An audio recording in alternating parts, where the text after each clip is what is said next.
Good morning. Today we would like to talk about an emerging topic of business, that is big data and problem with its analysis. Before going further, let's take a look at the video. The time of spreadsheets is over.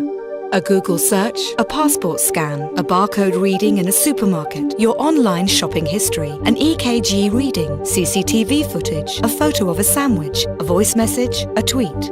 All of these contain data that can be collected, analysed and monetised. Supercomputers and algorithms allow us to make sense of increasingly larger amounts of information in real time. In less than 10 years, CPUs are expected to reach the processing power of the human brain.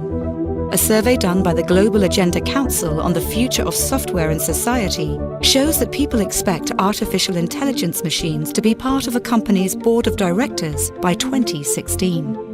There is a good chance that in 15 years, your job is going to be performed by computers, since decisions once based on experience and intuition will be made through machine analysis of massive amounts of data. Think about a vehicle that is able to read its environment and react accordingly, much like a human driver, but also analysing other sources of information that will make the trip safer, faster and more efficient. Analysing vast amounts of medical data from different locations and demographics will allow to determine which conditions improve the effectiveness of certain treatments and which don't. Big data analysis will reveal patterns and connections that will vastly improve most human activities. But it will also create very detailed profiles for all of us, including information that we'd rather keep private. Will big data make privacy obsolete? Or will it bring transparency, accountability and progress? So, you all have got an insight about big data. Let's take a look about some statistics too. We constantly produce a lot of data. For example, via social media, public transport and GPS. But it goes way beyond that. We share our lives on social media. Daily we upload 55 million pictures, 340 million tweets and more than 1 billion documents. In total we produce 2.5 quintillion bytes of data a day, and that's a lot of zeros. These are the things that happen on internet every 60 seconds. We send around 168 millions of emails, 700,000 of Google searches, and around 1 million Facebook pictures and status are posted every day. This is just the amount of data in 1 minute. Imagine how much data is being transferred in a day or in a year. That is huge. So now the question comes that what we can do with this huge data. To process this big data, you don't need huge computers. People work with cloud and endless networks of normal servers with powerful algorithms to process it. So this way, they can analyze over 1 million pieces of data in minutes. Now let's see how it works. Let's take a look at this. You have an enterprise data hub, and inside of data hub you store your raw data. So as I mentioned, the real-time streaming data coming in, you want to land that data in there for archival purposes so that you can work with it. Once the data is there, you can build the data warehouse.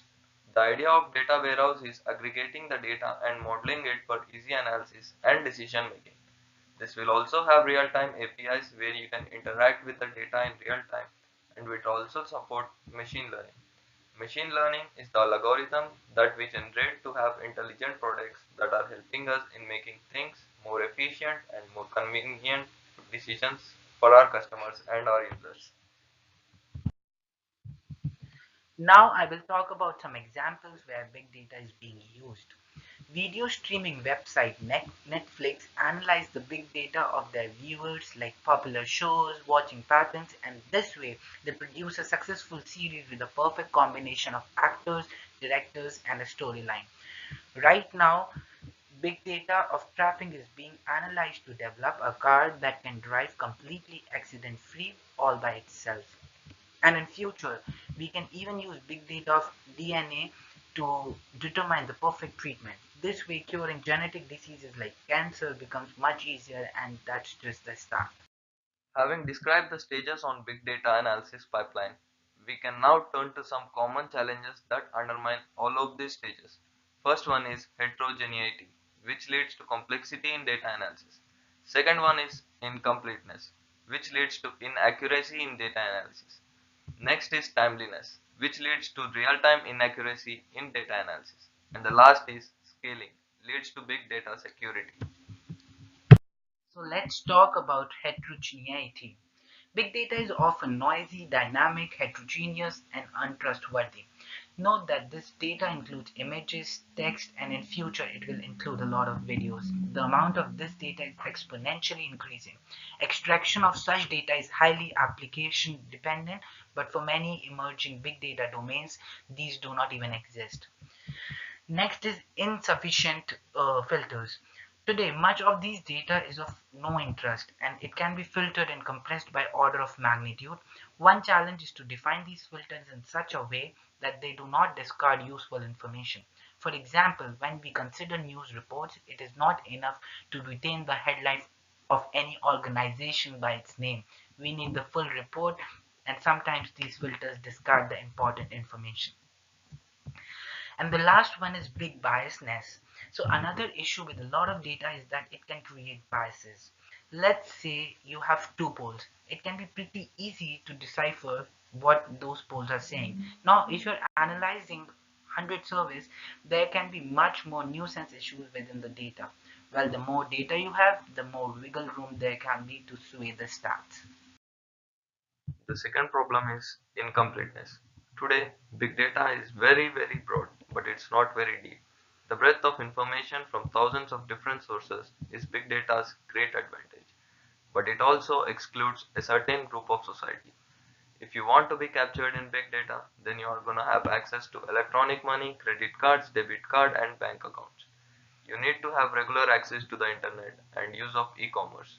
And lot of groups in society do not have those things. Lower income groups, less developed societies, and the elderly are not likely to be captured in the proportion with their role in the society. Those groups are excluded from big data, but not excluded from official statistics.